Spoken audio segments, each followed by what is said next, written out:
corporal y otra etnicidad o como lo quieran llamar. Eso aplica para un chorro de cosas, tanto a nivel de investigación, porque uno pensaría, bueno, eso sí es universalizable, ¿no? Todos los seres humanos tenemos la misma fisiología. Pues sí y no. Por eso ya hay avances en medicina genética. Y la otra es un ejemplo que siempre se utiliza en enfoque, evaluación con enfoque de género. Cuando los hombres y las mujeres somos iguales ante la ley, pero deberíamos de ser iguales ante la ley, pero somos desiguales en muchas dimensiones. Dimensiones estructurales, dimensiones biológicas y dimensiones materiales y sociales. Y un ejemplo clásico es el origen, cuando empezaron las bolsas de aire. Cuando empezaron las bolsas de aire en el mundo, se probaban con dummies, con unos muñequitos que eran representativos de un hombre blanco caucásico. O sea, más alto que las mujeres, más alto que otras personas de otras latitudes, etcétera, etcétera. Y yo no sé si ustedes se acuerdan, ustedes son muy jóvenes, pero cuando empezaron los sensores eran muy torpes. Todavía se podía activar con un banquetazo la bolsa y hubo casos de muertes por bolsa de aire. Por eso es muy importante que los niños estén atrás, etcétera, etcétera. Pero una de las primeras cosas es que una mujer promedio no tenía las características del dummy. Entonces, el diseño de la bolsa era más probable que le generara heridas graves que protegerla, porque eso depende de cierto peso y de cierta estatura y de muchas cosas, como cualquier medida estandarizada. Y aquí la pregunta es, ¿nunca se les ocurrió que también las mujeres manejan y que la diferencia entre el peso y la talla y la masa muscular entre hombres y mujeres es bastante?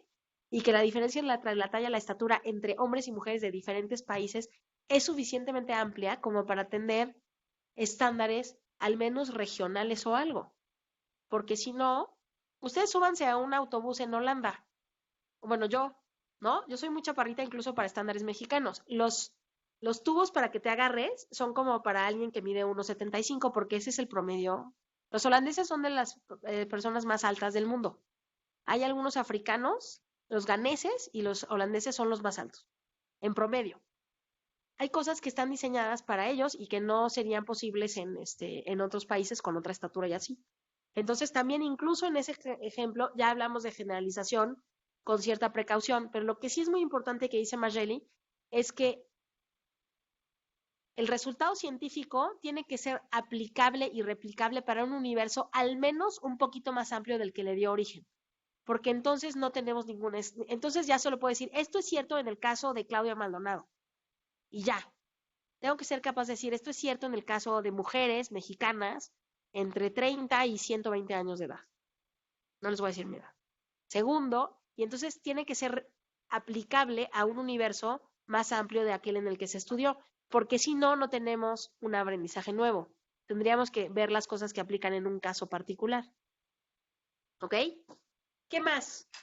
¿Cómo distinguen? Aquí nos decía Mariana que el desconocimiento de los estudios científicos a veces nos lleva a falsas controversias, ¿no? Cuando decimos, ¿qué es mejor? Y ya hay evidencia, ¿qué es mejor? ¿Vacunar o no vacunar? Eso es una controversia. Y puede ser una controversia de un reality show en Estados Unidos o aquí en México. ¿Qué es mejor? ¿Vacunar a tu hijo o darle polen orgánico? No sé. Eso, desde la perspectiva de la política pública basada en evidencia, es una falsa controversia, porque si la pregunta es ¿qué es mejor para la salud? No hay ningún debate. Hay evidencia suficiente para afirmar que es mejor vacunar a tu hijo que darle polen. Así es, no lo vamos a discutir. Que es una controversia real cuando tenemos evidencia sólida de las dos partes y tenemos que decidir qué es mejor. O cuando estamos decidiendo enteramente en el terreno de los valores. ¿Qué es mejor para tu hijo? ¿En relación a qué variables? Eso es una decisión diferente. ¿Ok? Entonces, ojo a esto. Y aquí el ejemplo que traía Mariana es el ejemplo del cambio climático. Hay mucha evidencia. Bueno, yo conozco a mucha gente con formación científica avanzada que dice que no hay evidencia. Entonces, eso también es cuestionable. Pero durante muchos años, hace muchos años que ya no hay debate científico en torno a la existencia del cambio climático.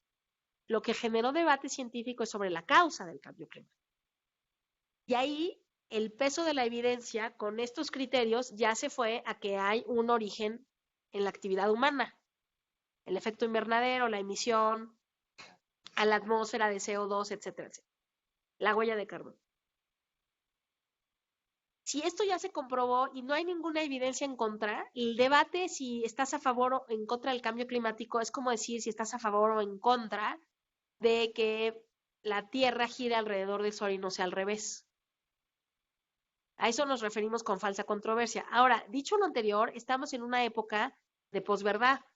Hay movimientos sociales bastante numerosos que afirman que la Tierra es plana y que nos están inventando.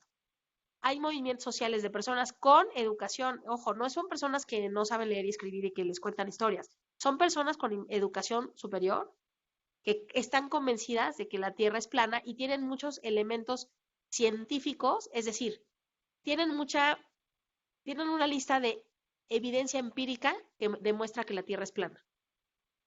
O sea, hechos empíricos reales que son compatibles con la hipótesis de que la Tierra es plana. Hay unas historias de los aviones, búsquenlos en internet porque hay un chorro de, digo, ahí si quieren curiosar. Segundo, hay mucha evidencia que yo no llamaría científica, pero evidencia, estudios, análisis y datos e información que han convencido a un grupo muy importante de la población, no solo con el paper de The Lancet, porque nadie lee The Lancet. A ver, nadie de los ciudadanos comunes y corrientes, perdón.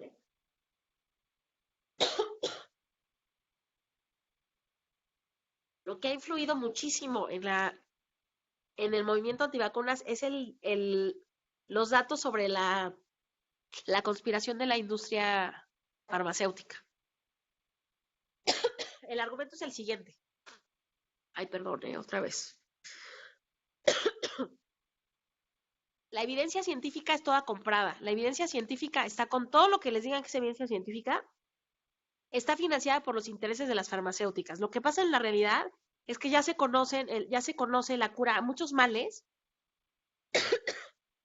y no se libera al mercado porque estos están todavía sacando lana de sus patentes viejas. Es decir, ya existe la cura para el VIH, ya existe la cura para la diabetes, ya existe la cura para la fibrosis pulmonar, qué sé yo, pero las farmacéuticas no la liberan porque si las liberan van a perder sus ingresos por los tratamientos para el padecimiento. No la cura, porque la cura es una vez, el padecimiento es un gasto fijo.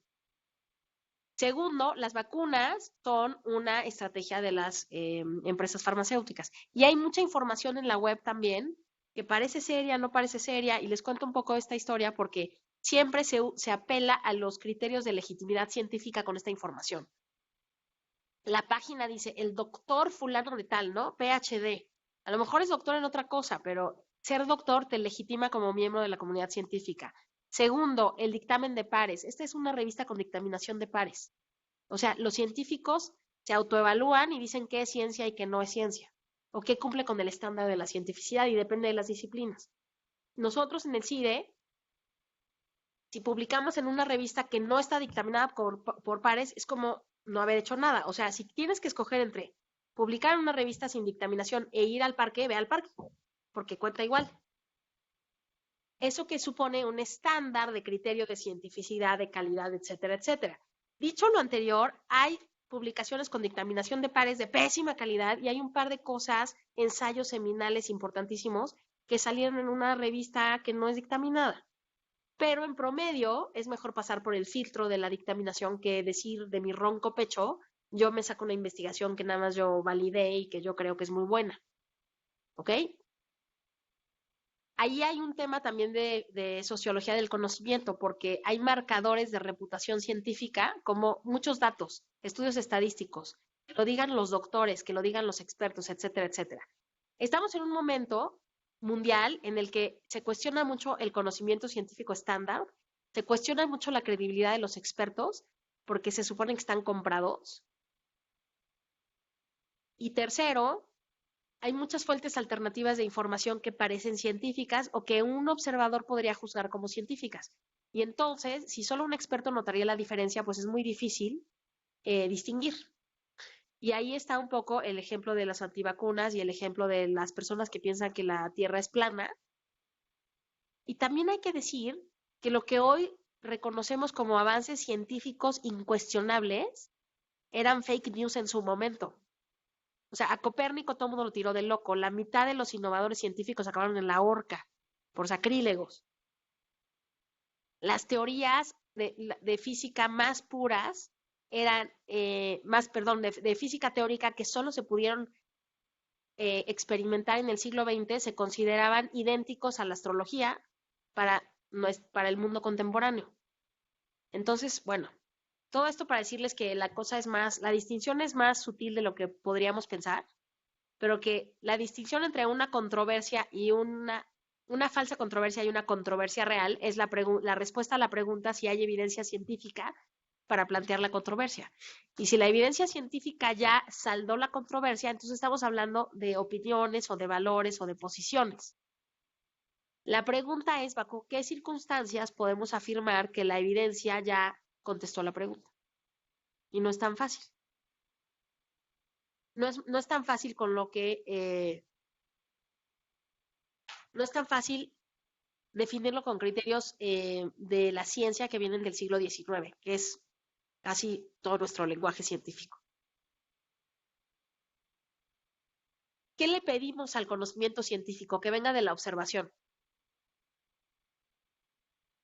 El conocimiento científico es distinto a la intuición, es distinto a la revelación. Ojo, nadie está negando que se pueda generar conocimiento con la intuición o que se pueda generar conocimiento con la revelación.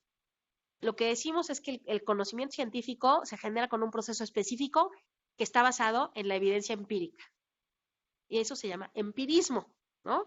Y la idea de que a través de la observación empírica sistemática podemos acumular conocimiento sobre las leyes con las que funciona el mundo, los mercados, la sociedad, la economía, el cosmos, se llama positivismo, que afirma que desde la posición del observador yo no sesgo lo que estoy observando y por lo tanto la observación me permite ir acumulando conocimiento sobre regularidades empíricas. Hay otros ismos, hay otras aproximaciones al conocimiento científico que cuestionan el positivismo, cuestionan el empirismo, cuestionan muchas cosas. Hay cosas que no podemos ver con observación simple y que se pueden ver. A ver, el empirista sin telescopio es un miope. El empirista sin información a nivel microcelular también es un miope. Entonces, el cuestionamiento del empirismo dice, bueno, es que la capacidad de observación es relativa a la tecnología, entonces no puedes decir que lo que no observas no existe. Solo puedes decir que lo que no observas no es observable en este momento. Pero también hay formas indirectas de observar. Nadie ve las leyes de la física operando. Lo que ves es hechos de la naturaleza compatibles con las reglas de la física. ¿Ok? Ustedes no ven el mecanismo por el cual esto siempre se va a caer a la misma velocidad si lo lanzo así, de manera idéntica 5 veces. Lo que pueden ver es que se cae. Lo que explica que se caiga es una fuerza que ustedes no observan, pero la pueden observar indirectamente. ¿Ok? ¿Sí? ¿Tienen cara de confundidos? ¿Tienen dudas o...? Sí, adelante, Michelle. Yo creo que en el caso de las vacunas, por ejemplo, como que hay dos o varios niveles de discusión y el primero que veo es que la aceptación o no de vacunarse o no Es una decisión individual. viene un poco de un cuestionamiento hacia desde dónde se genera el conocimiento científico, que en estas situaciones es un sistema de ciencia, ¿no?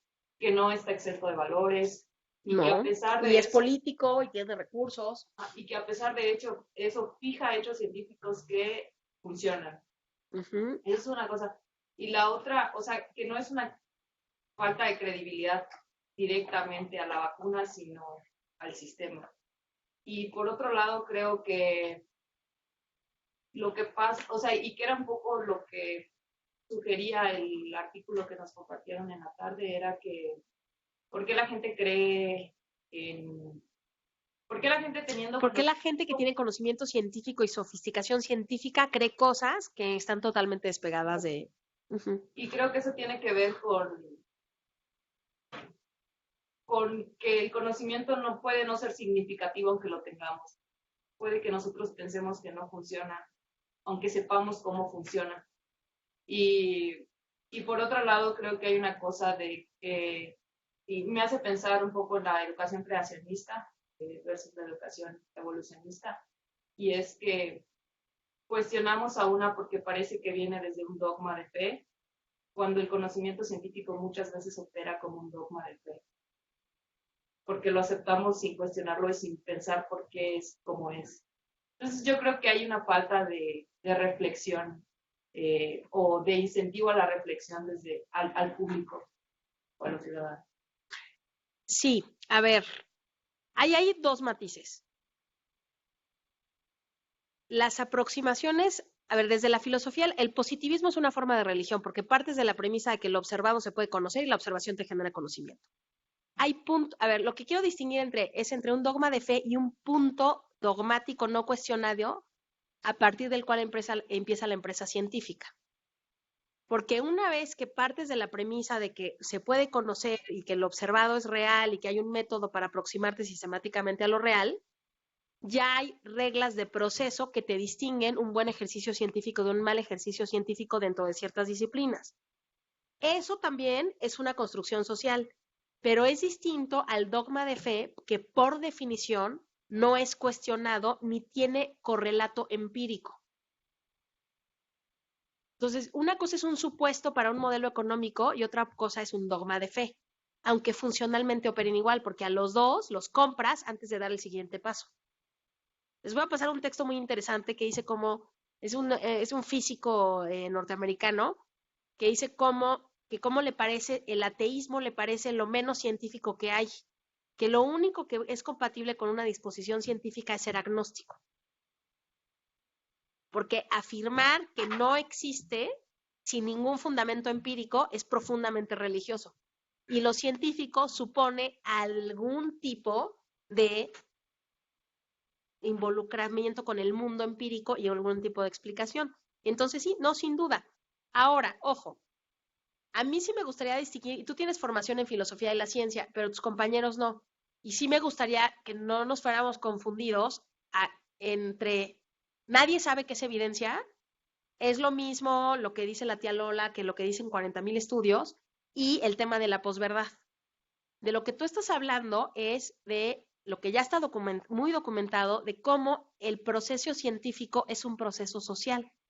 Y como la empresa científica es una empresa social, también tiene reglas, valores, intereses, grillas y atribuye poder y legitimidad a unos y se los quita al otro. O sea, lo peor que te pueden decir en un seminario científico es que eso no es riguroso. O sea, el término rigor legitima y deslegitima inmediatamente. Al mismo tiempo, los enfoques científicos que están de moda acumulan y monopolizan legitimidad y recursos. Entonces, si tú no eras funcionalista en los años 60 en la Academia Norteamericana, nadie te iba a dar trabajo. Si no sabes estadística en una facultad de economía ahorita, nadie nunca te va a dar trabajo y no reconocen la empresa científica porque está fuera de las modas, los paradigmas, los programas de investigación, etcétera. Entonces, eso sí es cierto, hay criterios históricos y no neutrales de lo que entra en el universo de la ciencia y de lo que no. Hay también fenómenos de pasar de esto es lo científico a lo otro científico que no tienen un salto científico en medio. El salto entre los paradigmas científicos, ¿no? Si pasas de la física de Copérnico a la teoría de la relatividad, no hay nada científico, nada más es como que cambiaron de atención y de repente vamos a verificar esto. Hay un chorro de cosas que se dan por hecho científico que no están probadas con el método científico, pero que funcionan. Eso se llama instrumentalismo. Mira, esta cosa no está comprobada, pero funciona para estimar cómo se dilatan los metales a cierta temperatura. Entonces, a mí no me importa si le atino por las razones equivocadas. O sea, a lo mejor esto no es lo que explica que aumenta la presión alta en ciertas cosas, pero si yo con eso puedo predecir cuándo le va a subir la presión a una persona de 60 años que tiene una vida sedentaria, me quedo con eso, aunque el mecanismo no lo conozco. Eso, por supuesto, como dice Mayele, hay que reconocerlo y es parte del estudio de la filosofía de la ciencia que estudia el desarrollo de la idea de lo científico y la presa científica en términos históricos. Al mismo tiempo, hay una posición epistemológica que dice que la evidencia y no la evidencia, la creencia, la intuición y la revelación son indistintos. y eso se llama relativismo. Entonces, que la realidad es irrelevante si el secretario de salud sabe de vacunación o si no hay vacunación, porque todo es relativo. Esa es una posición epistemológica. El enfoque de políticas públicas no es relativista. El enfoque de políticas públicas parte de la premisa que si uno tiene que tomar decisiones públicas en representación de los ciudadanos, allegarse a las herramientas del método científico es una cosa buena. Entonces, todo lo que nosotros estamos discutiendo es dentro del modelo del positivismo y dentro de la idea instrumental. ¿Qué es la lógica instrumental? Que las políticas públicas pueden transformar a las sociedades. Si partimos de la premisa anarquista que nada que un gobierno decida va a afectar nunca a ningún ser humano en ningún momento, pues no tendría que haber políticas públicas ni gobierno. Si partimos de la premisa que el bienestar material es relativo y que es más fácil que entre un rico al reino de los cielos que ¿cómo era? Que un camello por el orificio de una alfiler, no necesitamos política social porque lo que importa es el bienestar del alma y ya. No es importante el bienestar material, no es importante la calidad de la vivienda, no es porque eso no es importante. Entonces, ojo, esos son debates que son metateóricos para efectos de la evaluación de programas. Qué bueno que los discutamos, pero no quiero que se me vayan todos nihilistas. Si ustedes quieren ser, está perfecto, pero lo que aquí venimos a aprender sí está acotado en un universo de cosas que no se discuten. No porque no sean discutibles, sino porque estamos en un espacio específico de la discusión, que es no relativista, no nihilista, y que apuesta a la evidencia científica como algo que es, en promedio, mejor que la ocurrencia. En promedio, porque puede ser la ocurrencia de Albert Einstein, puede ser la ocurrencia de Dios y es mejor, pero la verdad es que así aquí, a pie, pues le apostamos más a la evidencia que a la ocurrencia. ¿Ok? Perdón por este excurso filosófico, pero es bien importante. Y por supuesto que hay una discusión muy importante global, que es el movimiento posverdad y que tiene que ver con muchos temas asociados no solo al método, sino a la legitimidad de que una forma de conocimiento que es igual a cualquier otra le otorgue poderes no meritocráticos a un subconjunto de la población por encima de todos los demás. O lo que decía Mayeli, yo sí creo que a lo mejor yo puedo creer o no en las vacunas, pero no creo en el sistema que me impone una vacuna o no creo en la legitimidad de un gobierno de imponer una decisión sobre tu cuerpo. ¿No? Los temas de objeción en salud pública, objeción de conciencia, las creencias religiosas, etcétera, etcétera. ¿Ok? ¿Estamos claros? Ejemplos, cuestionamientos, contraejemplos, ¿no? Bueno, la idea, y acuérdense que las decisiones de política pública siempre son políticas y siempre tienen una dimensión moral en el sentido de que dicen que nos importa como comunidad. Pero este enfoque lo que quiere es que estas decisiones al menos utilicen la evidencia disponible para tratar de atinarle. ¿Por qué? Porque las políticas públicas quieren resolver problemas públicos.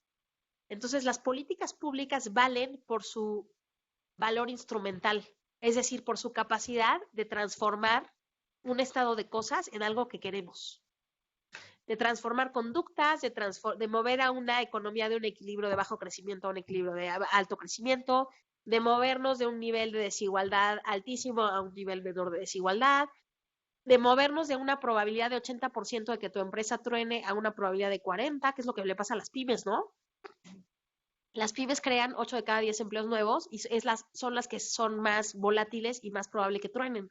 Eso significa que la mayoría de los empleos de la economía están con el Jesús en la boca, porque están en ubicaciones en unidades económicas que son en sí mismas muy frágiles. ¿Ok? Sí, Dafne.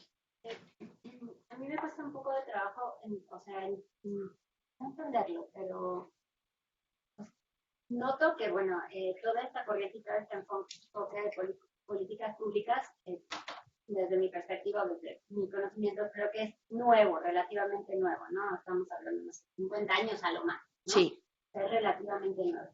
Entonces, me cuesta trabajo dimensionar cómo podemos tener unas políticas públicas basadas en evidencia cuando aún estamos en la construcción en la construcción de buenas políticas públicas. Entonces, si aún es un debate saber cuál es una buena política pública o no, por el simple hecho de diseño o de alcance o de impacto, me cuesta mucho trabajo ver cómo puedo llevar, digamos, cómo de ese debate paso a la evidencia que esas propias políticas surgen para decir que debo hacer esto o aquello. Entonces, la siguiente, digamos, en la evolución de pensamiento que voy teniendo, digo, bueno, si no es así, y si resulta tan complicado decir esta política pública, que además difícilmente va a ser igual a otra, dado que los contextos en los que se aprueban en gran medida no van a ser los mismos, creo que me parece más correcto decir que no es que esta política puedas sugerir que se implemente así o que te diga estas cosas debes de hacer, sino creo que el valor está en las cosas que te van diciendo que no debes hacer, ¿no? Ejemplo, a lo mejor la política te demuestra que, no sé, no bajar la pobreza, pero sí te dio incentivos perversos para tal cosa. Ok, bueno, entonces esto no lo debo de hacer. Y bueno, si me bajó no la pobreza, quizá eso sí lo puedo me bajará o no cuando la vuelva a implementar en otro lado, pero lo que sí no debo de hacer es incentivar esta cosa perversa. Un poco pensando en minimizar los riesgos más que estar pensando en los objetivos. O sea, por el simple hecho de que es difícil contener los contextos y difícil tener al día de hoy la robustez de la evidencia a nivel macro que me diga, me demuestra esto. Ok, Dafne, tocaste 3 temas importantísimos que vamos a discutir todo el diplomado, pero te voy a tratar de dar las respuestas cortas. La primera, en el enfoque de orientación a resultados, el buen diseño de la política es inseparable de sus resultados. Entonces tú dices, bueno, es que apenas estamos tratando de diseñar unas buenas políticas y luego vamos a ver si funcionan. No, es que solo son buenas si funcionan. Entonces, la característica de diseño que nos importa, acuérdense que decir que las políticas no son para que existan, sino para que funcionen.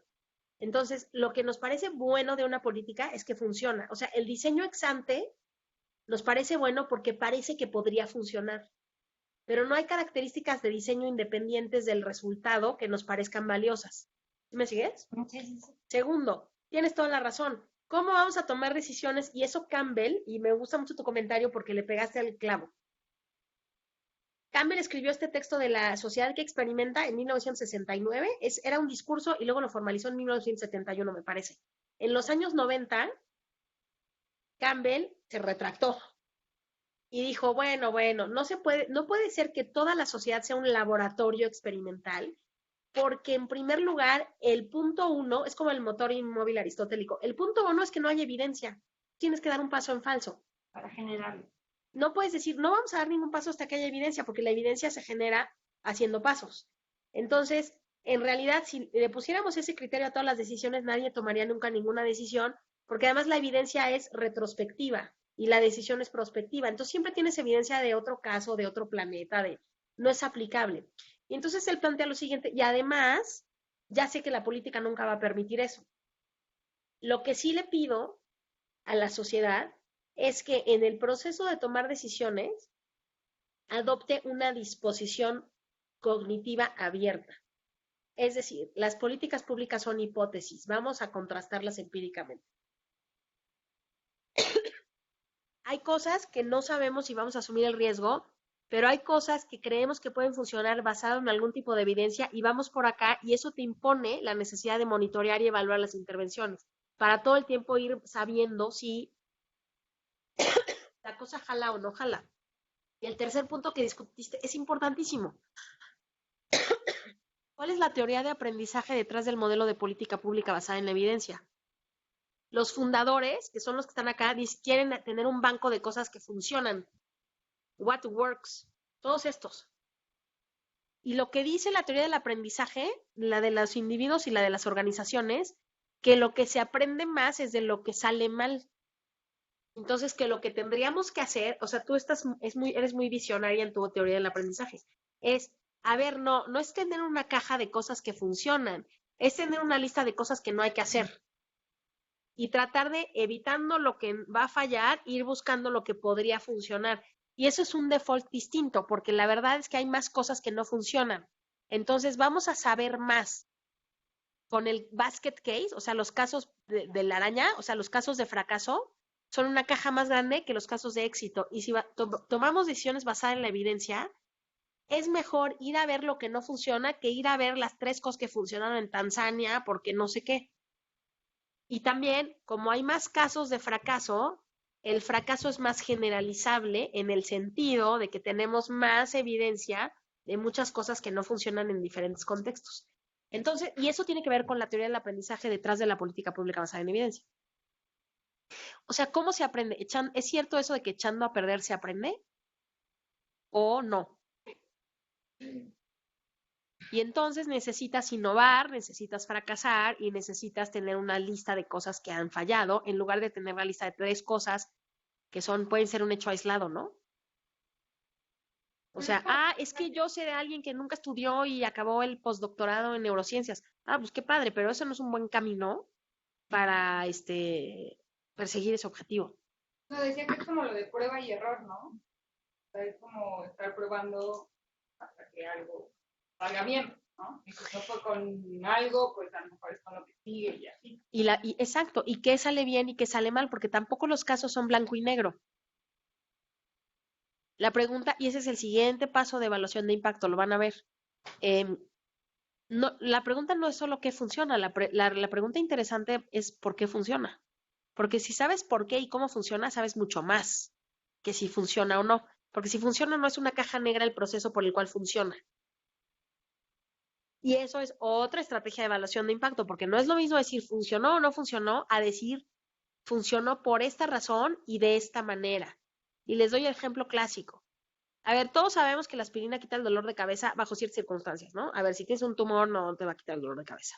¿Cuál es la razón? A ver, nuestros médicos por ahí, ¿cuál es la razón por la que la aspirina te quita el dolor de cabeza? No es flujo sanguíneo. ¿Mm? Aumenta, porque es un vasodilatador. Exacto. El mecanismo es la vasodilatación. Si yo quiero causar, a ver, eso es mucho más importante que decir la aspirina o no la aspirina. Y la pregunta de cómo es una prueba de laboratorio. ¿Cuál es el proceso por el cual el ácido acetilsalicílico genera el proceso de la vasodilatación? Si yo conozco que el mecanismo es la vasodilatación, mi respuesta no siempre es la aspirina, es cualquier cosa que genere vasodilatación, me quita el dolor de cabeza. ¿Qué otro vasodilatador hay? Pero creo que, no, o sea, digamos, hay muchos otros vasodilatadores, pero lo que yo creía más bien es si realmente tu problema se debe a que te vaso, ¿sí me entiendes? Claro, pero si ese es el caso, sí te va a quitar la aspirina del dolor de cabeza. Puede ser otras causas. Pero hay evidencia, ¿no? Que ese proceso de dilatar es lo que te da la cura. Obviamente, si el problema es ese, si estás así por otra cosa, no, y si eres hipocondriaco, bueno, si eres hipocondriaco, lo que sea que te cura. Pero a ver, dame un ejemplo, aprovechando, Dafne, que eres médico, dame ejemplos de otros vasodilatadores, para seguir con la analogía. Es para efectos pedagógicos, no voy a aplicarlo en ningún paciente. Pues puede ser la nitroglicerina, porque es un vasodilatador, pero se utiliza en... ¿Pero eso no es explosivo? ¿No? ¿La nitroglicerina? Cuando les dan, los parches que tienen para... Ok, exacto. A ver, entonces, si mi objetivo de política pública es reducir la prevalencia de dolor de cabeza asociado a la vasoconstricción, puedo financiar aspirinas para todos o nitroglicerina para todos o qué más. Pues hacer ejercicio, ¿no? Tener relaciones sexuales, mejorar los líquidos, ¿qué más? Calor, cualquier cosa que produzca calor. Aumentar la temperatura, bajarle el aire acondicionado y todo el mundo, sí, exacto, o la humedad o lo que sea. Por eso, quienes defienden la evaluación de impacto que conozca el mecanismo, dicen, eso es mucho más importante, porque si no te vas a quedar con que hay que darle aspirina a todos los que tienen dolor de cabeza. Y si te pones a explorar el mecanismo, entonces sí tienes un chorro de opciones. Y a lo mejor llegamos a la misma conclusión. Lo más barato es aspirinas. No sé si la nitroglicerina sea más cara que la aspirina, a lo mejor sí. Y tampoco es que si a alguien le duele la cabeza, no es decir, bueno, sal y ten relaciones sexuales. O sea, suena como raro. O segundo, no siempre puedes aumentar la temperatura ambiente para generar eso. Y entonces ya discutes qué es mejor, pero dentro de una caja de herramientas. Si solo evalúas este tratamiento y no te pones a averiguar por qué funciona el tratamiento, te puedes perder de alternativas que son más costo efectivas o de tener una discusión completamente diferente. Y por supuesto, tienes razón. Si ya vi que todo el mundo anda vasodilatado y tiene un dolor de cabeza del terror, el problema no era ese. La variable, ¿no? Hay una variable que omitiste.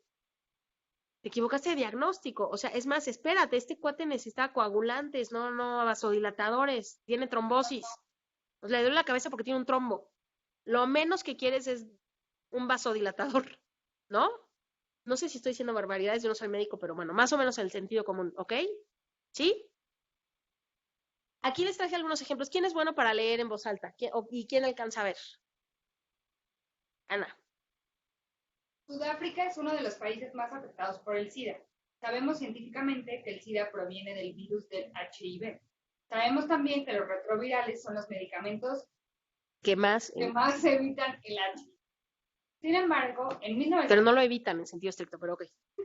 Sin embargo, en 1999, en pleno pico de la epidemia, el presidente Thabo Mbeki negó todo y dijo que el SIDA era causado por la pobreza y problemas y afirmó que el SIDA se podía curar con ajo, jugo de limón y betabel. Definió su política de salud en base a esta creencia. Entre los años 2000 y 2005 murieron unas 2 millones de personas por SIDA. Se podrían haber salvado aproximadamente 1 de cada 5 con una política de salud basada en evidencia. Historia, no sé si alguno de ustedes ha visto es que no sé si sea cierto, pero está en esa obra de el libro de los mormones, que es como un musical satírico muy famoso. Bueno, ahí cuentan de las actividades de los mormones en África con evangelización. Y cuentan una historia en la que no me acuerdo pero estaba basada en caso real, pero no sé cuál es el contexto, un líder político que permitió que no lo propuso como en este caso que les trae Mariana, que se generalizara la creencia que el SIDA se curaba teniendo relaciones con mujeres vírgenes. Y eso, pues, tuvo consecuencias de muchos tipos que ustedes ya se podrán imaginar.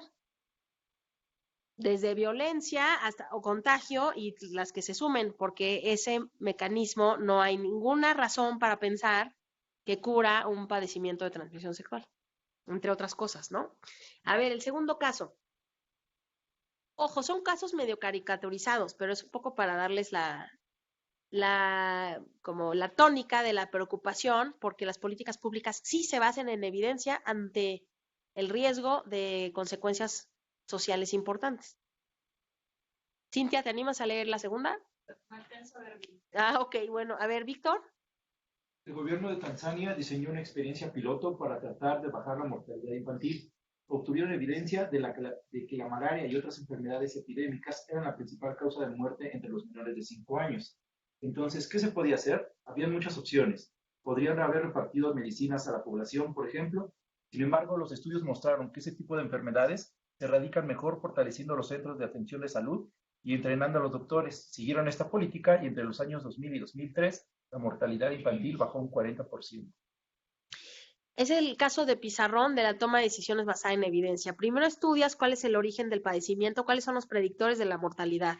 Después exploras alternativas para entrarle a ese tema y escoges la que sugiere mayor probabilidad de incidencia. Y en este caso se fueron entre una opción de allegar medicamentos directo o fortalecer los centros de salud. En la vida real no es lo uno o lo otro, pero si tienes un peso, tienes que escoger qué vas a priorizar. No es que alguien quiera que no haya médicos y haya medicamentos, o al revés, pero si tienes un peso, ¿por qué te vas a ir? Y esa es la decisión difícil de política pública. Y este es un caso de éxito. A ver, estos ejemplos extremos muestran la importancia abismal entre considerar las evidencias para decidir y no solo las opiniones o creencias. Así es, pero no siempre se cuenta con la evidencia pertinente para tomar cierto tipo de decisiones. Y ahí lo que le pide la estrategia de política basada en evidencia a los gobiernos y a los tomadores de decisiones es que si no saben, que al menos conviertan la experiencia en un piloto verificable. O sea, si ya sabes que no sabes, trata de aprender mientras implementas algo que no se conoce, en lugar de dar un paso, hay pasos de palos de ciego o saltos al vacío. ¿Eso que implica? Que desde el origen de las intervenciones, y ahí está el término piloto, ¿no? Antes de escalar algo, decir, vamos a ver si funciona aquí. Como cuando alguien prueba si una crema le da alergia, ¿no? Primero te la pones aquí, no te la pones en todo el cuerpo y en las partes más sensibles a ver qué pasa. Bueno, ¿qué tal si con fondos públicos hacemos lo mismo? Antes de dar un cambio radical, probamos en un pequeño espacio y tiempo controlado a ver si funciona. Y sobre todo, si no funciona, ¿qué podríamos mejorar? Lo que decías, ¿no? Bueno, a ver, esto está muy bien, pero lo primero que hay que evitar es la simulación. Y segundo, sí hay que hacerlo, pero necesitas mejorar el transporte o la información y tratar de ir adaptando algo que sea razonablemente efectivo antes de escalarlo a nivel nacional. Eso es muy difícil de hacer. Yo me desde hace muchos años a la evaluación y que algún político quiera hacer un piloto antes de lanzar la estrategia nacional es algo que no sucede. El año pasado, el sexenio pasado, en el marco de Prospera, por ejemplo, es el programa público basado en la evidencia y lo acaban de eliminar sin ningún tipo de contemplación y podemos discutir muchas cosas. Ese programa tiene mucha evidencia de cosas que sí sirven y mucha evidencia de muchas cosas que no funcionaban, pero sí estaba informado por evidencia y se le eliminó sin evidencia de la alternativa. Entonces, eso pues, es un problema. ¿Por qué? Porque estamos hablando de 1 de cada 4 mexicanos. Ese programa atendía a más de 6 millones de hogares. Entonces, eso yo creo que es muy grave. Pero, paréntesis. Este programa tenía la tradición de la evaluación y se evalúa todo el tiempo, el Banco Mundial lo presume, le gusta a los neoliberales, todo lo que ustedes quieran. Y tradición, todo evalúan y hacen estudios de todo, que si se fomentan los niños, que si la salud, la igualdad de género, la violencia, la desnutrición, la estatura promedio, el aprendizaje en matemáticas, el consumo de proteínas, bueno, hasta lo que no queremos averiguar se sabía de ese programa. Estoy exagerando, ¿no? No, todos son cosas que sí queríamos averiguar. Y el sexenio pasado decidieron hacer una reforma, por eso cambió el nombre de Prospera, porque sí, porque era un poco la estrategia de democratizar la producción. Quienes trabajan en el sector público se acordarán un poco de eso. Entonces, en el marco de esa estrategia dijeron, Prospera ahora que sea inclusión productiva, inclusión no sé qué, inclusión sabe qué, y vamos a hacer no sé qué. Nos invitaron un grupo de académicos del CIDE con la entonces coordinadora del programa y nos dijeron, oigan, queremos hacer, esto era como octubre, queremos hacer unos pilotos para probar estas 14 vertientes nuevas del programa. Entonces, primero nosotros, es que esos son 14 pilotos, porque para hacer un piloto tienes que cambiar una variable, no todo al mismo tiempo. Y entonces era como, bueno, ok, están dispuestos a hacer 14, no eran como 7 vertientes, ¿no? Las 7 pilotos separados con aleatorización de los beneficiarios, o sea, hacer así como con la versión nueva del programa y con la versión vieja. No siempre el control tiene que ser que no tengan nada, puede ser el tratamiento estándar o tradicional. Y dijeron, bueno, no sabemos, bueno, sí, a lo mejor sí lo podemos hacer, pero lo más importante es que necesitamos que el estudio esté a fines de noviembre porque vamos a escalarlo a nivel nacional en diciembre. Y nosotros, ¿para qué quieren hacer un piloto si ya decidieron que lo van a escalar a nivel nacional en diciembre? Porque era como, pues es que haces un piloto y luego lo escalas. No, pero lo escalas después del resultado del piloto. No tiene ningún sentido hacer ningún piloto de nada si ya tomaron la decisión. Y efectivamente no nos volvieron a llamar porque les dijimos que era irresponsable de nuestra parte ponernos a hacer experimentos cuando la decisión estaba tomada. Y entonces que lo mejor que podíamos hacer era ayudarlos a monitorear su estrategia nueva y que Dios nos agarre confesados. Hay buenos ejercicios de evaluación de esa estrategia y hizo agua por todos lados porque no está bien pensada. Pero ese es un ejemplo de cómo es muy difícil que aún cuando se está dispuesto a evaluar y aún se está dispuesto a hacer pilotos, que la decisión realmente esté pensada en clave de evidencia, porque también la evidencia se utiliza para legitimar decisiones tomadas. Entonces estos programas se hicieron súper populares cuando por las crisis fiscales y el consenso Washington hubo que eliminar todos los subsidios generalizados. Entonces esta era la única cosa que quedaba después de eliminar todos los subsidios generalizados por la reforma fiscal. Y entonces resultó que funcionó y entonces todo el mundo se montó a promover esto. ¿Por qué? Porque son programas que no son muy costosos, que no violan el equilibrio macroeconómico y que son focalizados. O sea, no se los das a todos, se los das a un grupo pequeño. Bueno, un grupo restringido.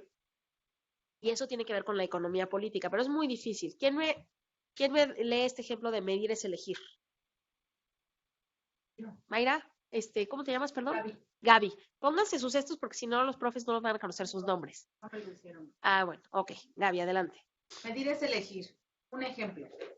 En las carreteras 9, 7 y 8 se producen el 21% de los accidentes viales del país, lo que las lleva a liderar el trágico ranking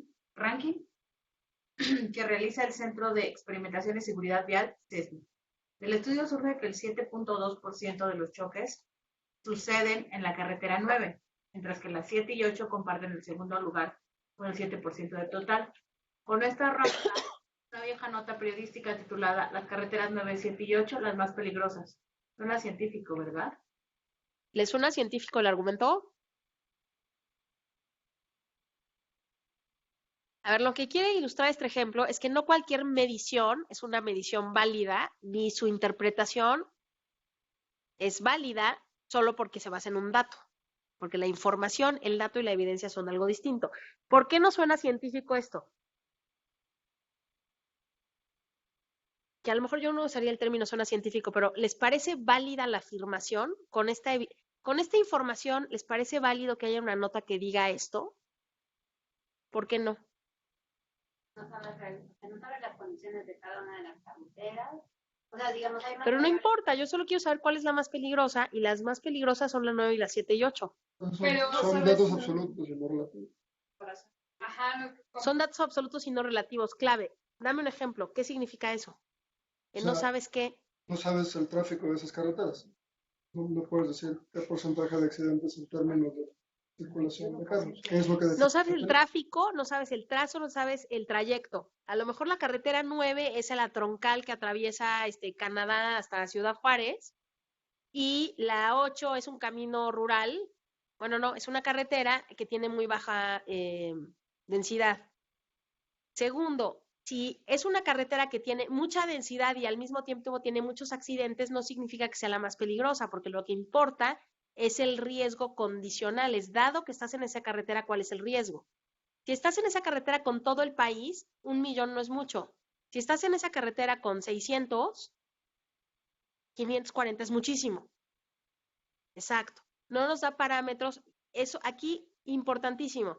Cuando el argumento el criterio de medición, como si fuera la medición per se es creíble y válida, ¿no? Eso no. Siempre hay que ver de dónde sacaron ese dato, cómo lo interpretan y si es válida la interpretación que se hace con ese dato. Es muy común y de repente cuando se empezaron a poner de moda los think tanks, había índices de todas las cosas porque la Fundación Ford estaba financiando índices de todas las cosas. Entonces todo el mundo hacía índices de todas las cosas. El índice de no sé qué, el índice de bla, bla, bla. Y le rascaba un poquito a los índices y se decía, bueno, Cristo Redentor, ¿no? O sea, eso ni es un índice, ni permite rankear a nadie y está midiendo otra cosa de lo que se afirma. Y entonces tenemos estos rankings de Campeche, campeón en transparencia, ¿no? Y lo que hacen es comparar, o lo que hacemos, porque también nosotros lo hacemos en el CIDE, comparar la ley de transparencia de 15 entidades federativas y decir cuál se ve más bonita. Entonces, lo que debería decir el índice es campeón en ley. La mejor ley de transparencia la tiene Campeche. Pero Campeche no es campeón de nada porque ya sabemos que en México siempre tenemos las mejores leyes y no aplicamos nada. México tiene la mejor ley de transparencia de América Latina. So what? México tiene una de las mejores leyes de desarrollo social. Mejores medidas con unos criterios ahí que podemos discutir. Pero la realidad es que la distancia entre la ley y la aplicación, es más, los países que más hacen evaluación y que tienen mejor desempeño gubernamental no tienen leyes de evaluación, ni tienen Coneval, ni tienen nada. Los funcionarios públicos hacen sus evaluaciones porque vienen de servicio profesional y valoran su desempeño. Los finlandeses no tienen Coneval, los daneses no tienen Coneval y tienen el mejor sistema educativo y no tienen el INE y no tienen la reforma educativa y no tienen no sé qué. Entonces, ojo con eso, ¿no? Los rankings de las escuelas. La mejor prepa es el alemán, el suizo, no sé qué. ¿De qué respecto a qué? Esos rankings de los periódicos son voluntarios. Tú tienes que aceptar y llenas un cuestionario. Muchas instituciones académicas, porque les pareció tan ruidoso esos estándares, se rehusaron a participar. Entonces, ya cuando tienes una muestra sesgada, esta es la mejor universidad de México si quitas la UNAM, el Poli, el ITAM, la Ibero, entonces, ¿cuáles quedaron? Es la mejor de estas, de las que quisieron participar, etcétera, ¿no? Entonces, ojo con eso.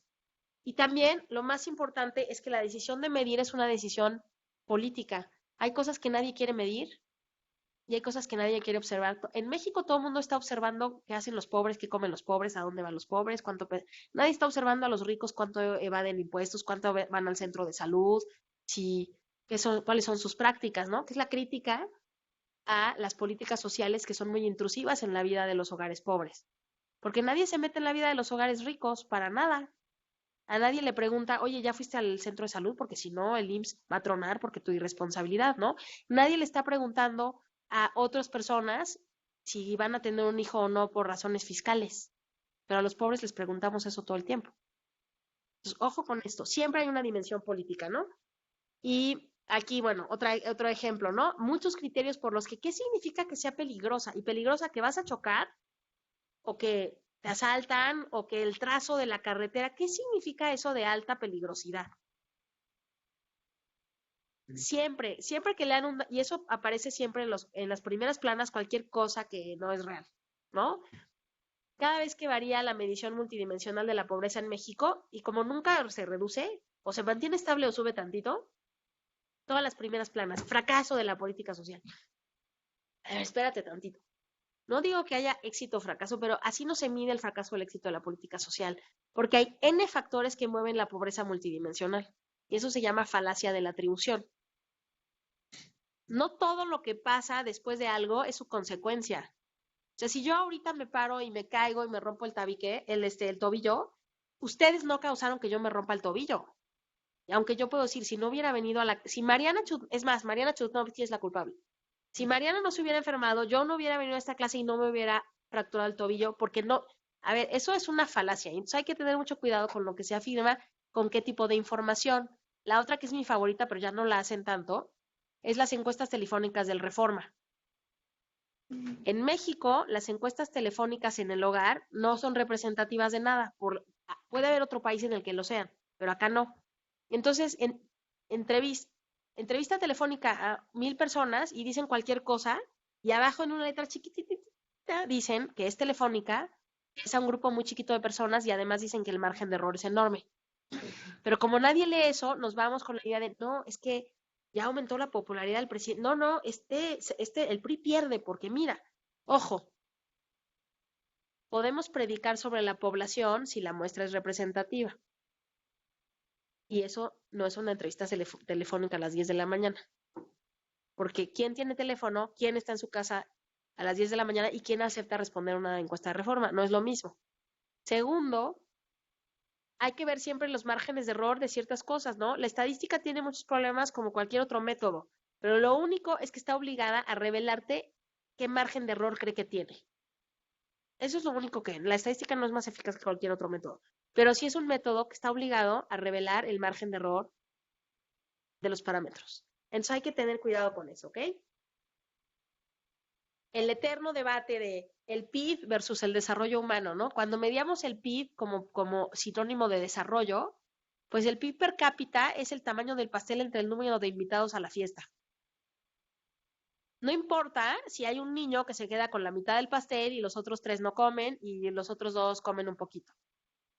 Así se medía el desarrollo global y así se comparaban los países. Este va mejor y va peor sin ninguna preocupación por la distribución. Eso se cuestionó, entre otras cosas, por el concepto de desarrollo como capacidades de Amartya Sen, Premio Nobel de Economía en los años 90, que influyó en la construcción del Índice de Desarrollo Humano que aprobó Naciones Unidas y que construyó Naciones Unidas y que ya se ha generalizado un poco. Porque si decimos, a ver, si el desarrollo no es el tamaño del pastel, sino el desarrollo es algo que tendría que capturar las oportunidades que tienen los individuos de un país y no qué tan rico es el país, aunque solo haya un rico MacPato y el 90% de pobres en ese país, porque entonces India es igualito a Brasil, igualito a Colombia, y no es cierto. Bajo muchos criterios, esperanza de vida, acceso a la educación, desigualdad, empoderamiento, todo, etcétera. Entonces se construye un índice que también es una simplificación. Ojo, las mediciones todas son simplificaciones, no las ataquen porque simplifican, porque ese es el objetivo de una medición, simplificar. lo que queremos es que sea una simplificación útil. Y si queremos comparar el desarrollo de los países poniendo a los individuos en el centro, es mejor utilizar el índice de desarrollo humano que el PIB per cápita o el PIB. Si decimos, ay, ¿qué país es más rico? Pues China. No, pues sí, China tiene más PIB, pero también tiene más chinos. Entonces es más rico Finlandia que China, lo siento, aunque China tenga más dinero. Porque per cápita, si yo quiero decir qué país es más desarrollado, ya es otra discusión, ¿no? Y ahora a propósito del tema de qué es desarrollo y quién lo define, también hay una corriente como postcolonial desde el sur que dice, a ver, ser como Europa no es ser desarrollado, entonces dejen de pedir que todos pavimentemos la calle y adoptemos el WC que ni siquiera es ergonómico y digan que eso es desarrollo, ¿no? Porque eso es un accidente de Europa Occidental en su proceso de modernización, no tiene por qué ser el desarrollo. O sea, ya hay otra discusión, indicadores que están generados desde las comunidades. Pero yo me acuerdo mucho, ahora que salió esto de Fox News, de que vieron esto de que salió que hay muchos países mexicanos a los que Trump le quitó financiamiento externo, no sé qué, ¿no? Yo me acuerdo muchísimo, a principios de los 2000 yo estaba en un posgrado en Estados Unidos y era una discusión muy interesante. Profesora. ¿Sí? Francisco, adelante. Sí. Aquí va por aquí no veo esto. Escribí por aquí, déjame leerlo, está escribiendo la pregunta. Usted decía que si yo implemento una política, el indicador o índice asociado no mejora, eh, es una evidencia de que no está funcionando. Usted dice que no es totalmente cierto, así que pueden haber otras cosas. Y yo me hago la pregunta entonces en base a eso, de cómo me hago para yo poder mantener los recursos en un programa que evidentemente está orientado a resultados, para que no me quiten, para yo poder seguir manteniendo el programa en el año siguiente. ¿Qué evidencia tendría yo que conseguir para que no sean esos índices que seguramente el órgano rector, como usted decía al principio en la clase, como los ministerios de Hacienda, y me digan, bueno, pero que los resultados de los índices asociados a lo que queremos atacar, al problema público, tú no lo estás moviendo? Entonces, ¿qué evidencia puedo yo tener en este caso? Porque se me hace un poquito, de hecho, donde trabajamos con ese tema, con el IDH y de cierta forma también con el ICB. Entonces, cuando yo no muevo el tema de pobreza multidimensional, ya sea el tema de hábitat, el tema de educación, cualquier tema de servicio básico, entonces me van a decir, tú no estás logrando resultados en lo que queremos atacar.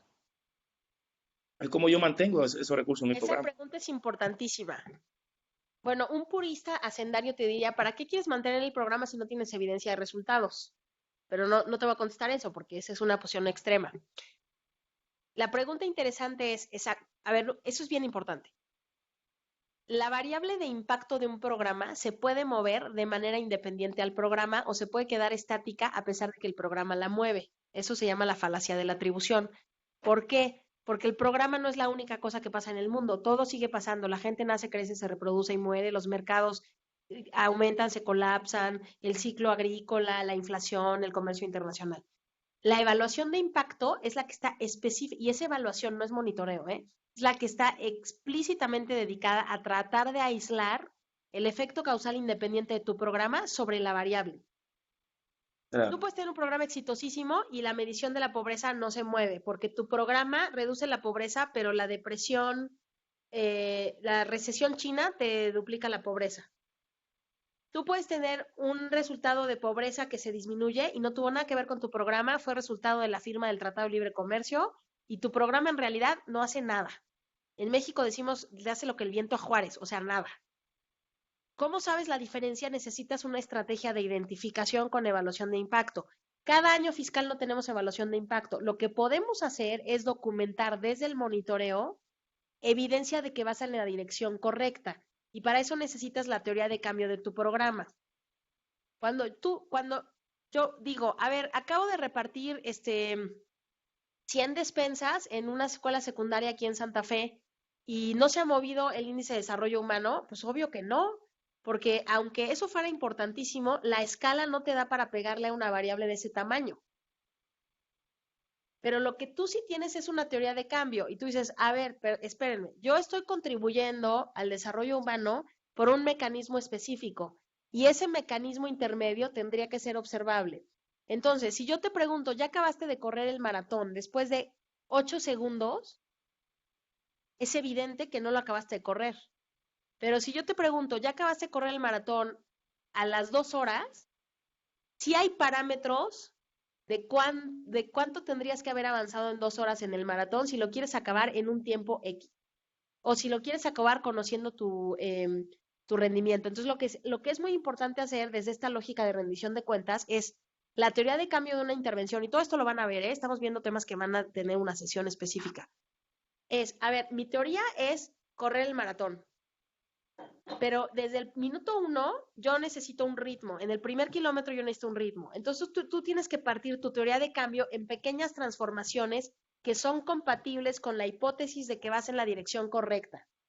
Tú tienes un programa de becas. Lo primero que tienes que tener es que los niños becados están en las escuelas. Y si los niños becados están en las escuelas, además quieres que terminen el ciclo escolar y además quieres que mejoren su calificación. Y tú no puedes decir en marzo, después de un programa que empezaste en enero o en diciembre, oye, ¿ya mejoraste la escolaridad en México o en cualquier país? Porque eso rebasa, en ningún escenario de eficacia tú le vas a pegar a un indicador así.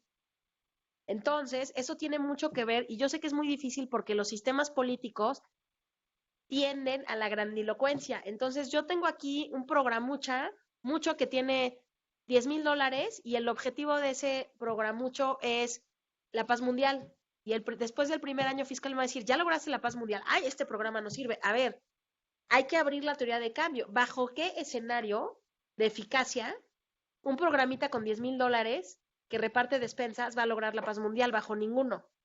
Y entonces Claro. tú obligas al programa y a los que te exigen cuentas a tener indicadores razonables. Bajo ningún escenario de eficacia, una mejora en el estado nutricio de todos los niños de México te va a generar que subas 15 lugares en el ranking de percepción de corrupción. Hay muchos programas así y le dicen, oye, tu resultado, ¿por qué no has aumentado la competitividad del país? A ver, espérense, yo estoy tapando baches. O sea, lo mejor que me puedes pedir es que no haya baches y que se mejore la movilidad en esa calle. No me puedes pedir que cambie el universo. Ese es un tema que yo entiendo desde tu posición es muy difícil porque la orientación a resultados se ha malinterpretado en nuestros países y entonces a todos los programas chiquititos le ponemos objetivos así, la paz mundial, que seamos como Suecia y lo único que estamos haciendo es trastocando el mecanismo porque la realidad es que nunca le vas a pegar a eso porque no estás diseñado para eso y si sale algo bien en eso, van a decir, esto es gracias al programa de Francisco que atendió a 5 niños y ahora ya logramos llevar a una vaca a Marte.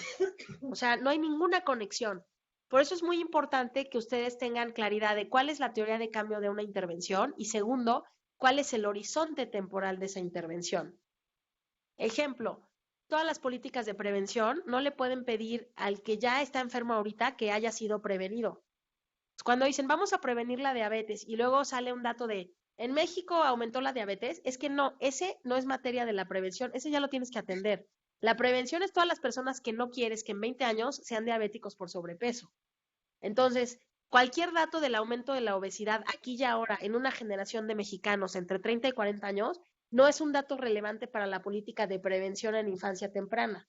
Pero lo que va a hacer la Secretaría de Hacienda y lo que va a hacer la prensa es decir, mira, nos sirve porque se gastaron 40 millones en prevención y aquí están todos estos gorditos que son gorditos de hace 20 años. ¿Sí me siguen? El otro ejemplo muy mexicano ese, se lanzó una estrategia de prevención social del delito y querían utilizar la tasa de delincuencia de ese año para valorar una estrategia de prevención. Número 1, los datos de seguridad y de delincuencia no sirven porque hay una cifra negra enorme. Entonces, la mitad de lo que pasa es lo que no se reporta. Segundo, la prevención supone evitar algo que podría haber ocurrido si seguimos en el statu quo. La inercia de incidencia criminal que viene del corto plazo no es materia de la prevención. Estamos hablando de la siguiente generación de jóvenes en riesgo que ya no tengan las conductas la propensión a la conducta delictiva de la que tienen ahorita. Entonces estás hablando que prevenir el delito del joven es intervenir con infancia temprana. Prevenir las enfermedades al final del ciclo de vida no es ahorita decirles a las personas adultos mayores que se curen, sino prevenir que otra generación llegue a esas edades con padecimientos como los que nuestra generación, por lo que sea, estilo de vida, por acceso, por regulación medioambiental, contaminación. No sé si contesto tu pregunta. Esta es una materia importantísima en evaluación, pero los sistemas de presupuesto basado en resultados lo han trastocado. Y de hecho, si ustedes trabajan en el sector público, les van a salir con esas barbaridades, ¿no? Ahora ¿tú qué tienes? Yo tengo un programa que financia a 120 cooperativas de mujeres en el Valle del Mezquital y me están pidiendo que me alinee a un objetivo del Plan Nacional de Desarrollo. Y entonces yo digo que mi programa contribuye a la justicia intergeneracional en toda América Latina, porque eso es lo que se dice en el Plan Nacional de Desarrollo. Entonces hay una cosa intermedia que es jalar la liga, y si te evalúas con eso, siempre vas a cometer errores y además no le vas a atinar, porque bajo ningún programa, no sé, hay una caricatura, ustedes son muy jóvenes, pero había una caricatura que se llamaba La Hormiga Atómica, ¿no? Entonces era una hormiguita que tenía poderes, pues era Me atómica, tenía recuerdo. poderes sobrehumanos. Ningún programa público es la hormiga atómica. Entonces, su horizonte de impacto es igualito a su horizonte de implementación. No es mucho mayor que eso. No puedo esperar que con un programa que atiende solo a las zonas urbanas haya efectos rurales. Y no puedo esperar que un programa que está asesorando a un productor en un ciclo productivo mejore la productividad por hectárea del frijol en México, porque eso depende de muchos otros factores. No sé qué le vas a decir a tu jefe o qué le vas a decir a tus colegas, porque sé que estructuralmente hay mucha presión, pero ojo con la falacia de atribución y ojo con aceptar parámetros para evaluar tu desempeño que están más allá de tu desempeño. Y ahí el ejercicio es, ¿este programa en el mejor escenario de eficacia le podría pegar a esa variable, sí o no? El ejemplo que yo siempre doy es, imagínense que todos ustedes son fumadores y yo tengo un método fantástico para dejar de fumar con hipnosis. Entonces los hipnotizo a todos ustedes y todos dejan de fumar. Mi tasa de éxito es 100%. Pero si saliendo me dice Sergio López Ayón, oye, ¿y cuál es ya bajó la tasa de tabaquismo en México? No, porque ustedes, no importa cuántas veces dejan de fumar, ¿cuántos son? Son 20. Entonces, una transformación tendría que ser al menos de 3 millones de personas para pegarle a la tasa de tabaquismo en México. Pero a lo mejor la tasa de tabaquismo de alumnos del CIDE, Ah, eso sí. al universo con el que te Y exactamente. Y eso es como un principio de publicidad, truth in advertising, ¿no? Honestidad en la publicidad. Para mí, el dato clave es cuántos de ustedes dejan de fumar. No me importa la tasa de tabaquismo. Bueno, a lo mejor sí, porque si yo llego a que 100%, el paso siguiente es todos los estudiantes del CIDE a hipnosis con Claudia Maldonado. Y entonces convertimos esto en una zona libre de tabaco después de una sesión de hipnosis. Pero si a eso, oye, ¿y cuál es tu contribución al cambio del precio internacional del precio del tabaco? No, espérense, o sea, eso, si todo México deja de fumar, no toca el precio internacional del tabaco, porque no somos monopsonio, no somos los únicos compradores de tabaco en el mundo. Sí, Daphne. Creo que, o sea, pues, siguiendo esta lógica, las intervenciones que hicieron anteriormente, me parece que es más sencillo si lo vemos como la generación de evidencia y la adopción de evidencia, que son como probablemente dos pasos, ¿no? Generar la evidencia probablemente necesites pues más, digamos, acotar los universos, tener como muy claro en qué etapa estás incidiendo de la enfermedad, digamos, ¿no? O sea, a lo mejor sí, tu intervención va a estar en la parte preventiva, ¿no? Y tu resultado va a ser con resultados de prevención, no más, ¿no? O tu intervención está en la parte curativa, y esta parte curativa sí va a ser solo para fumadores. Creo que acotándolo de esa manera puede ser como más claro el impacto que puede tener, o el resultado al que quieres. Y en la parte, como generación de evidencia. Y en la parte de adopción de evidencia, que es donde todavía estoy un poco entrampada, porque creo que siempre que incluso pasa en digamos, cuando tienes un ensayo clínico controlado, y que la evidencia puede ser muy robusta, siempre cuando, digamos, autorizas un Hay problemas de medicamento, validez ¿no? externa. Ujú. Pues, aparte de las externalidades, sí, justo, porque cuando tú lo sometes a una población abierta, donde ya no hay un entorno controlado, va a haber cosas que se escalan, y eso siempre le contemplas, ¿no? A lo mejor en ensayos, esos ensayos son los de farmacovigilancia, que es cuando dices, ahí quién sabe qué vaya a pasar. O sea, la vacuna funcionó en este grupo de pacientes y estuvo bien, y los efectos secundarios son estos, y ¿no? Las causas positivas son estas. Pero ya que lo suelte a la población y lo autorice y todo, y quién sabe qué vaya a pasar, ¿no? Digamos, pueden pasar, ¿no? Creo que siempre habría que considerar que cuando adoptas una política pública... Hay ese riesgo de hay el expansión, riesgo, sin duda, exacto. sin duda.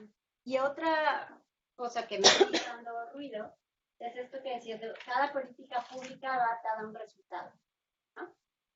Tiene un objetivo, sí. No hace el resultado, entonces no sirvió, ¿no? Bueno, Sí. ¿Qué sucede si, pensando en que no tiene el resultado que tú esperas o incidió en otra cosa, ¿no? Que no fue esa? Y pienso en el sildenafil, ¿no? Un buen ejemplo que es el Viagra, ¿no? Un medicamento que se utilizó para soldados, para que tenían problemas pulmonares, hipertensión pulmonar, se los dieron y notaron que todos los soldados tenían erecciones, ¿no? Entonces decían, ay, ¿no? Efecto secundario. Ciertamente el objetivo para lo que surgió Dijeron, ay, qué buen efecto secundario, y ahora se utiliza para otra cosa. Entonces, claro, el potencial del medicamento fue otro, ya no. Me parece que podría pasar en una política pública, ¿no? Perfecto, sí, por supuesto, qué bueno que lo mencionas. En el enfoque de orientación a resultados, lo que queremos es que las intervenciones sean autorreflexivas y sean como experimentos vivos. ¿Eso que implica? Que aprendemos de las cosas buenas y malas, anticipadas y no anticipadas que quería nuestra política.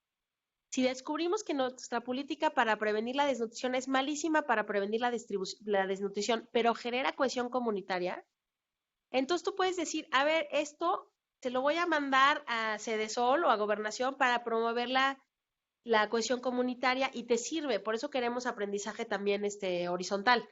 Ahora, decir, mira, no funciona para esto, pero sí genera otras cosas buenas en el camino, no es suficiente porque no es la forma más efectiva de alcanzar unos objetivos. Entonces, alguien muy anclado en el presupuesto basado en resultados te diría, yo no te doy ni un peso sin resultado.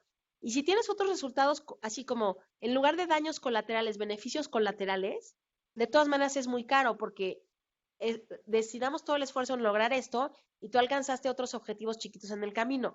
Puede haber un escenario tipo Viagra que buscando una mejora de este tipo genera una mejora de este tipo que es un éxito comercial y mejora el bienestar subjetivo y mejora todo lo que ustedes quieran. Si ese caso ocurriera, por supuesto que tiene sentido. Pero si partimos de la premisa que las políticas públicas deben, y ojo, es una posición normativa, si deben ser instrumentales, lo que es instrumental solo vale por sus resultados. No porque, ay, pero es que tenían súper buena intención. No, pues no me importa que tenían buena. Ay, es que quedó bonito. Está la discusión de las ferias. No sé si vieron en la prensa y ya los dejo porque ya es tarde. Este año México no financió stands en algunas ferias internacionales y todo el mundo se enfartó. Y la respuesta también fue, oye, pero ¿cuál era el resultado de lucirte en la feria del libro? O sea, ¿realmente tenemos una medida de la tasa de retorno? Porque a menos que se vea bonito, o sea, un valor, pues no es tan grave si ya no se ve bonito, porque lo importante no era que se viera bonito, era que tuviéramos contabilizado cuánta inversión extranjera trajo, cuánto turismo trajo, y eso no lo sabemos, porque solo sabemos que el stand se veía más bonito y menos bonito. Y es perfectamente posible que sea muy buena decisión no invertir, porque que sea bonito no era buena, o puede ser al revés. Si tú hablas con los de promoción de turismo, están trepados del techo, porque ellos consideran que sí hay una correlación muy documentada entre la densidad en los stands y la capacidad de las grandes empresas comercializadoras de viajes de posicionar al destino de México o algunos destinos de México. Pero bueno, ya nos extendimos. Les dejo la presentación la preparó, como les comenté, mi colega Mariana Chudnovsky, y ya no pudimos discutir, pero ella nos dejó un texto en el que se discute la disociación entre lo que llaman conocimiento o alfabetismo científico y las creencias. Y esa es pregunta para que nos llevemos a casa. ¿Por qué si en el mejor escenario de disponibilidad y conocimiento sobre la evidencia científica, los seres humanos tomamos decisiones basadas en otras fuentes de información, la intuición, la creencia, el valor? ¿Por qué votas por quien votas? ¿Porque hay evidencia? ¿Por qué escoges? Si la mayoría de las decisiones que tomamos no están basadas en evidencia, aún siendo expertos científicos y usuarios sofisticados de evidencia, ¿eso qué significa? ¿Qué significa para nosotros y qué significa para el modelo de política pública basada en evidencia? Entonces eso se los dejo de tarea y nos vemos el miércoles, ¿ok? Muchas gracias a todos, muchas gracias a quienes nos acompañan a distancia, nos vemos el miércoles.